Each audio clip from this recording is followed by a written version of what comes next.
you're coming off the final turn. Push it in. Here we go. Push it in.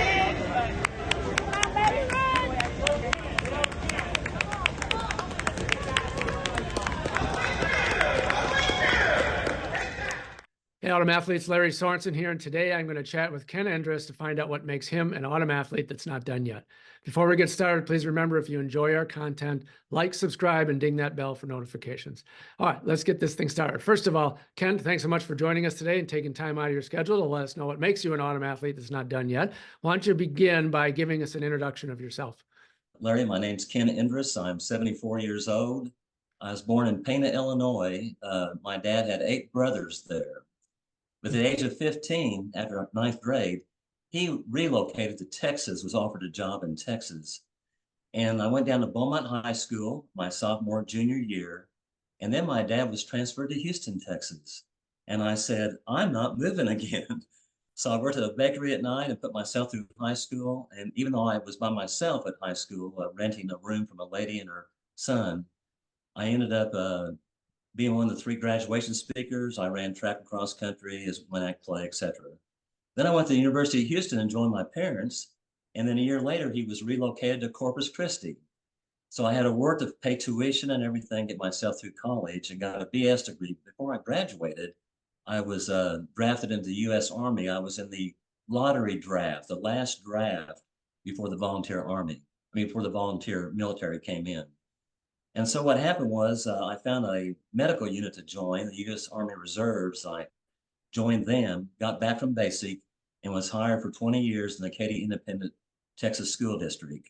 I was a teacher there, relocated to Northwest Arkansas with my wife and family. And then I was a principal from 1993 to 2021 in Arkansas.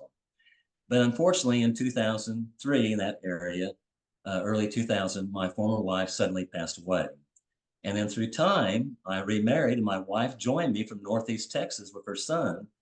And then she missed her family. So in 2006, I applied down here to be a principal, and I was still a principal in Arkansas. On the Arkansas side, we built a little ranch on the Texas side. And so we've been living here ever since 2006, and we love our little 20-some acres here with horses, bees, chickens, and a large garden and lots of plants. You mentioned a few things that you did when you were younger, but let's take a quick journey back in time and fill us in more specifically on your athletic history. Well, I'll just do that real quick. Junior high, I played basketball. Of course, I did youth baseball. And in high school, I only ran a year and a half of track. I played 3 years of basketball, and that's why the track coach asked me to come out, because of my vertical jump. And then in college, I, of course, had to work to put myself through. But in intramural track, I actually ran a 48 400 meters and a 22 200. And the track coach suggested I could try out for the team, but I had to quit working and work with the team. I told him I could not quit working. I had to pay tuition. And in the Army, I ended up winning the BPFT Award, scoring 499 out of 500 points, winning the mile and 2 mile in Army boots. And then basically in age 29, there was an open track meet in Houston. And I thought, well, hey, I may want to do that. So I trained for 7 months and went to a track meet, and I won the 400 for the adults. And then there's a kid that won the teenage race, and he had a t-shirt on that said National Junior Olympics 400 meter champion. So I asked if they would put me in the same 200 meter run with him. And I ended up edging that young man in the 200 meters, running about 22 seconds. Age 30 to 42, I actually joined the Houston Harriers, and that's when things got really good.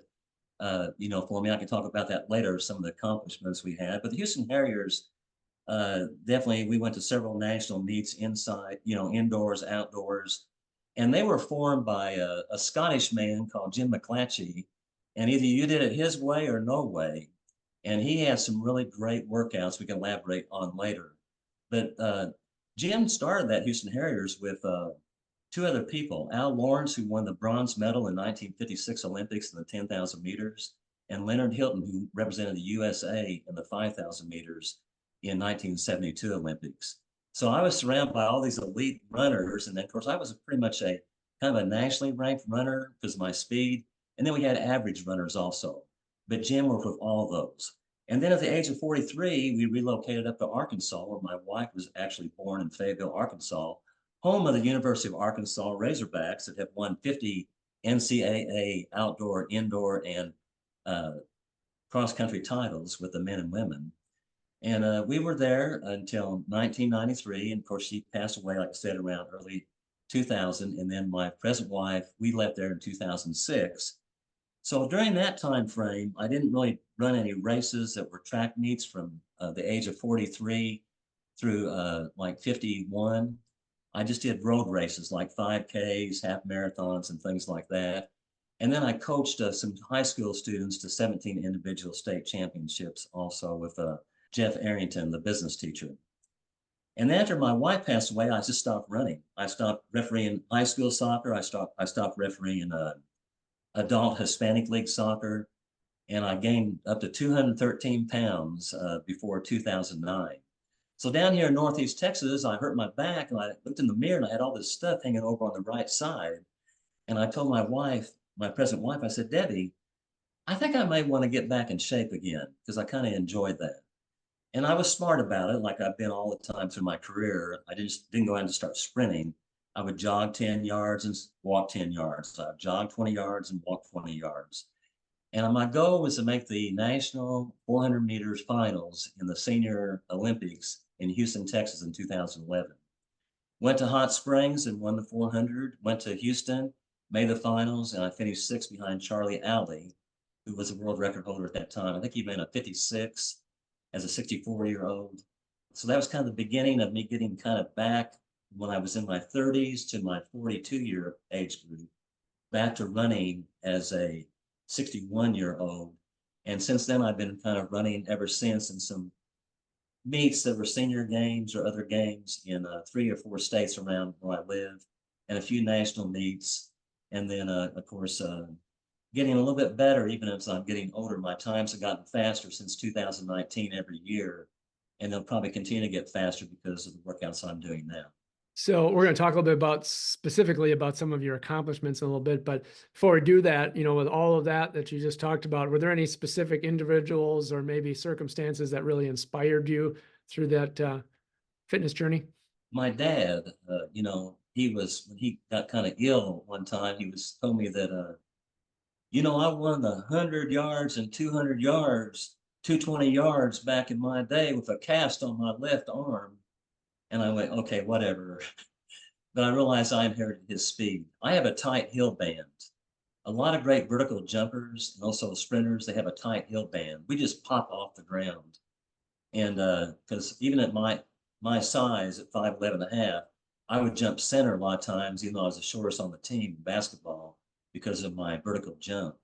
So my dad was one of my heroes. And then when I joined the Houston Elite, since 2018, 2019, with people like Bill Collins, who has 57 world age group relay or individual records, 147 national championships, individual or relay national titles, Hall of Famer. He was the fastest guy in 1980 when we boycotted the Moscow Olympics. He would have won the gold medal, unfortunately.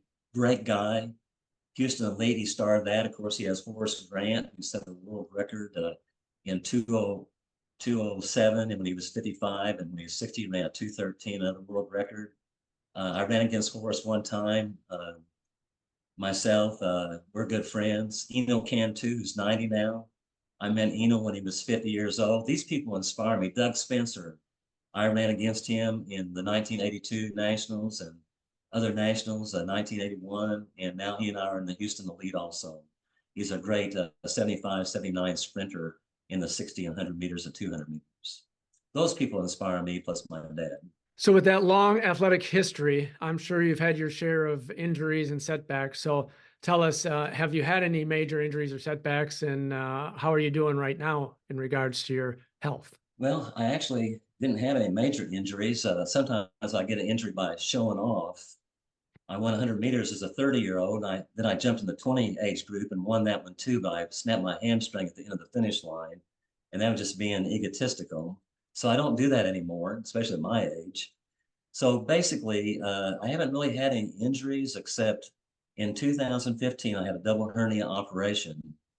And that caused complications where I had to wear a catheter for several weeks. and they had to go in 2016 to do another procedure. And then in 2019, I had a recurrence on my left hernia. And then 2020 got COVID like everybody else in America. And then 2022, I was on at the Nationals at Senior Games in Fort Lauderdale, got fourth in the first event in the finals.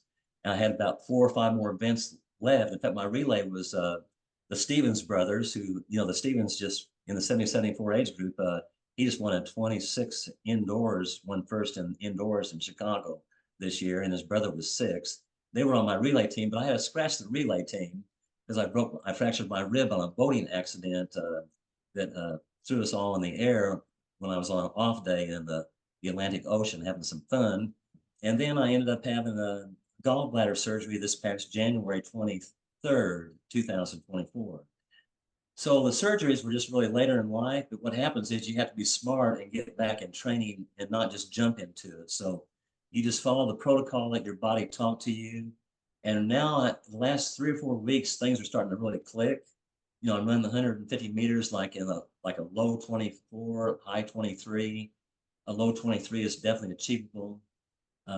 Haven't tried a 400 since I won the 400 in September 30th, 2023. But I'll be doing a 400 a week from next Saturday at a meet in Fayetteville, Arkansas for the first time since October. But I think I'll do okay. But you have to be smart when you have surgery or injury and not just try to jump right back into it. Give us a highlight of all of your physical accomplishments. When I was 30 to 42, there were several. I got to run in a lot of national meets. Now, I never won a national title, but I got to run on a relay like with J.B. Haggerty, who won the national 400 meters in Eugene, Oregon in the 35 age group. He could run a 49. I was running like a 51 when I was in my 30s. I ran a 53 when I was a Gulf Coast 400 meter Masters champion when I was 42, ran a 53. I ran a 2 flat half mile. Again, I wasn't running a 155 like winning the nationals, but I was placing, in the finals, like 5th and 6th in all those national meets. I ran in not only Eugene, Oregon, Los Gatos, California, indoors, Baton Rouge, Columbus, Ohio, Madison, Wisconsin. I was 4th in the 600. I ran the 600 in 118. I ran the 1,000 meters in 228. And what was cool about Columbus, Ohio is I went to the record board and I looked up. I didn't have to look at the name. I guess Carl Lewis never went to that meet because I saw the times and the year was like 1930 something. And I knew when I looked at the name, it was Jesse Owens. He still had the records in 1992 in Columbus, Ohio. I'm going like, wow, that is amazing. Those are those premier runners. The Santa Monica Track Club came down and ran against us at Rice University, Carl Lewis, to break the world record in the 4x100. I think when they finished, I think we were like 80 meters still away from the finish line. That's how good they are. So there's those Olympian runners like Bill Collins. There's those world record holders like Horace Grant, an elite collegiate runner. And there's myself, which is more like a nationally ranked runner, getting into the finals, finishing 3rd, 4th, 5th. I finished 3rd in Los Gatos, California. We broke the American record in the 4x8 in 1983 Nationals in Houston. We ran 4x800 in 7 minutes and 57.2 seconds. And that stood until 2010. Another team ran a 755. And who was the guy I ran against in that meet? Horace Grant. He was with Houston Space City, and they ran a 757.3. We beat them by 1/10 of a second. That wasn't because of me. That was because of my 3 teammates, Carl Nicholson, Dave Reinhart, and also Gene Timberlake. Gene Timberlake, at the age of 39, was running a 159 half mile, which was pretty impressive. I was running like 2:02 as a 34-year-old. So give us an idea of your training regimen, both on the track, off the track, any cross training, in season, off season. Just fill us in so we can all follow your lead. That was really what I learned with the Houston Harriers. So let me just give you a sense. I'm going to relate to the future also in just a second. We would go to a track practice with Jim McClatchy, and I was a sprinter. And so I love the sprints. Our sprint would be, because we were the top sprinters, we would do 5 200 meters in 25 seconds with a 30-second rest in between. And then we'd rest 10 minutes and we would repeat that. I just wanted to cry and tie my shoe for 40 seconds. But no, you had to go, or Jim would let you know, what are you doing, Endris? Get up and go. And, you know, if he looked at me now, he'd look at me now and go, and I'm at 178 pounds now. Remember, I was 213. So I made some great improvements. I was 192 back in 2011. But Jim would look at me now at 178 and go, Endris, you're fat. And he got me down to about 140, and I was flying. I could run half marathons, 20, you know, I ran 10Ks, 5Ks in 16 minutes. I could run a 5 mile in 28 minutes, but these guys that were distance runners, they could run 5 miles in 23 minutes. That's the difference between sprinters and distance runners. I could kill the distance runners in the sprints, but they were killing me in the distance runs. So basically, I learned that it was about going all out. But I didn't really do that once I left and moved away in Northwest Arkansas, I just kind of ran.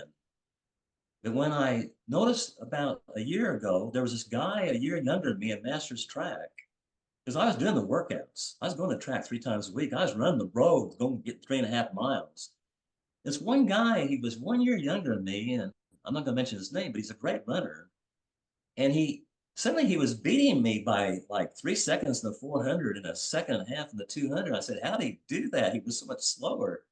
And he went to a program called Feed the Cats. That's what Jim McClatchy was doing back when I was in my 30s.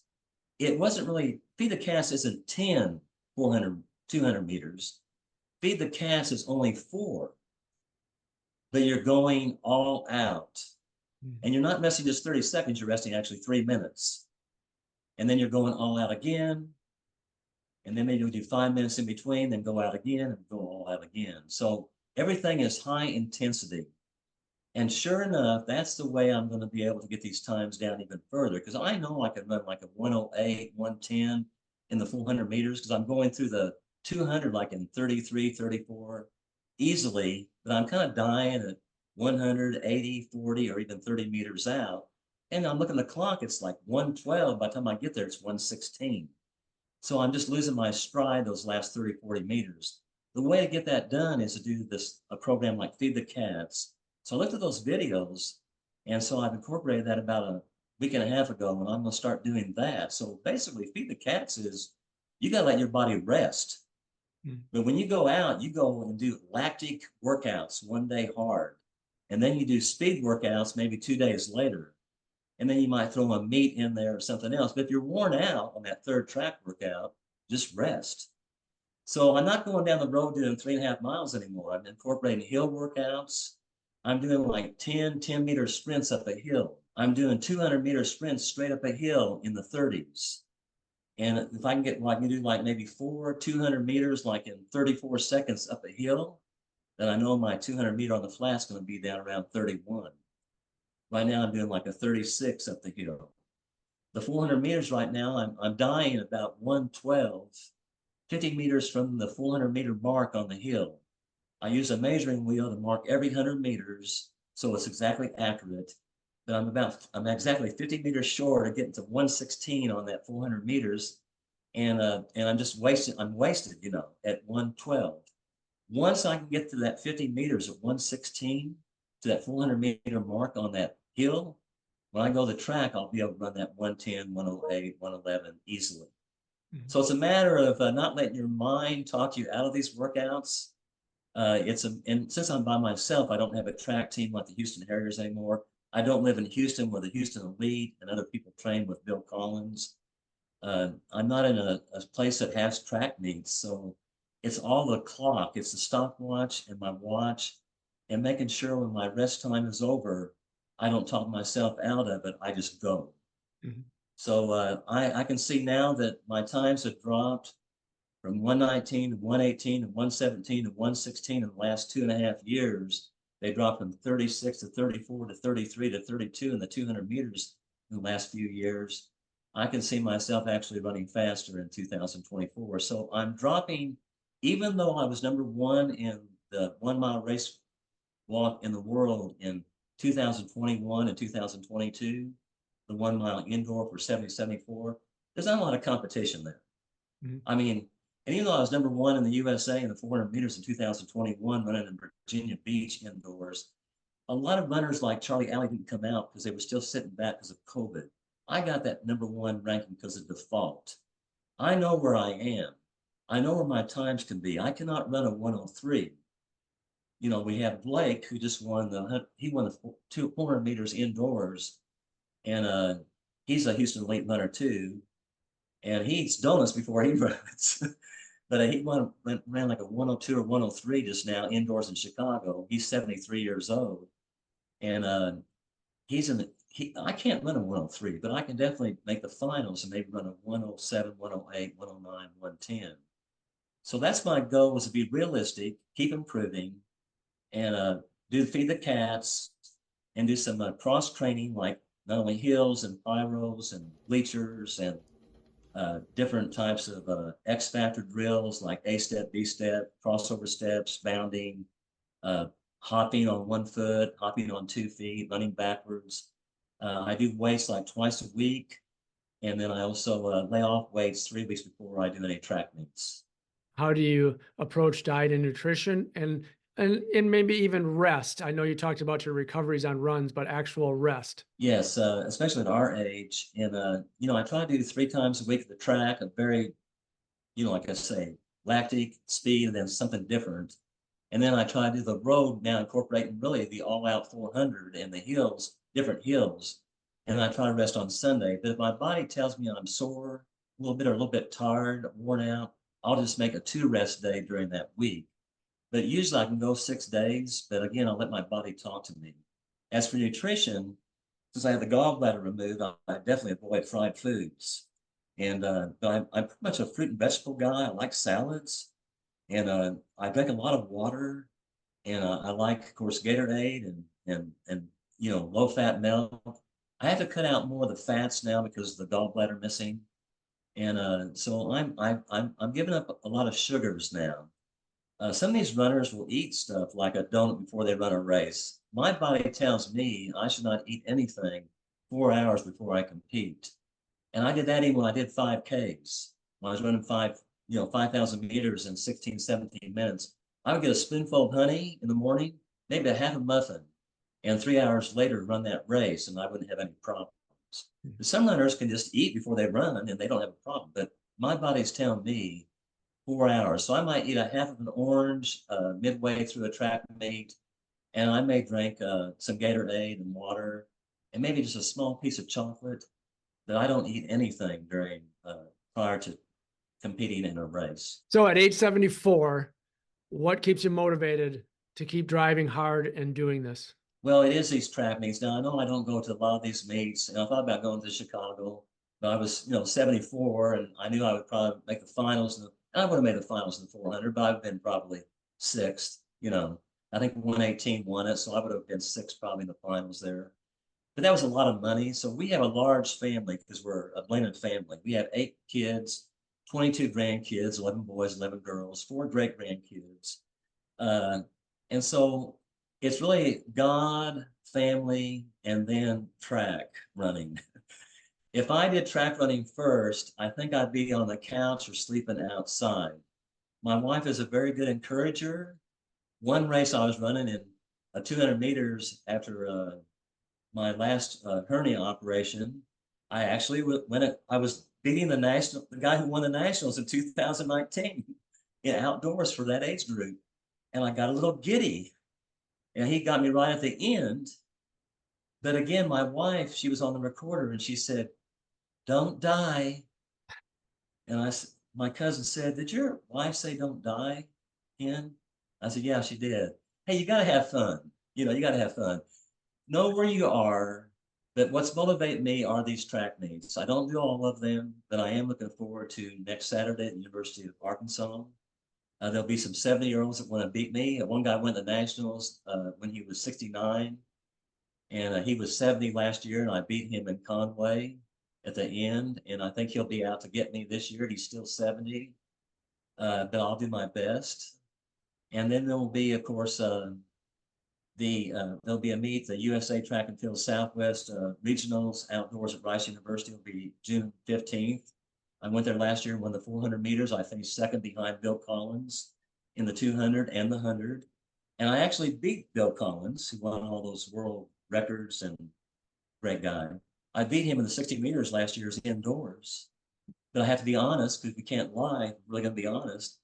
He lost his footing. He fell down 10 meters from the finish line. So, you know, I will never beat Bill Collins. But he is my inspiration, along with what? The Worlds is next year. And I told my wife, if the USA gets Worlds here, I'm going to Florida. Yeah. Because it costs a lot of money to go to the, you know, those Europe Worlds.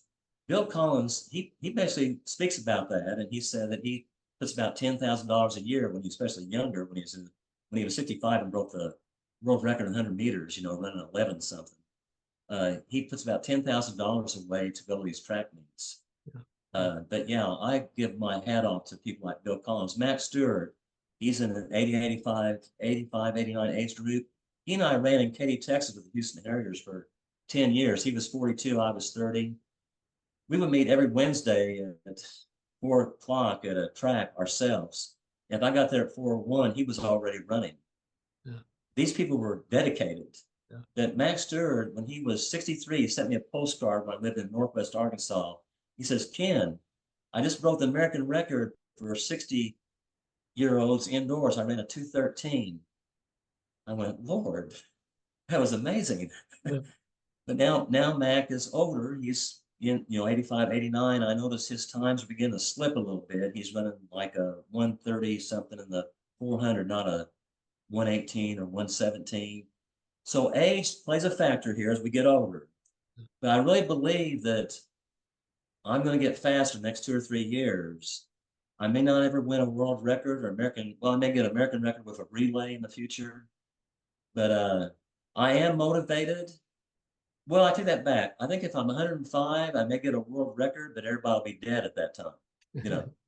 But that probably won't count. Well, Ken, I want to thank you so much for joining us today and taking some time out to share what makes you an autumn athlete that's not done yet. I'd like to wrap things up here by giving you a minute to address our audience with some final thoughts.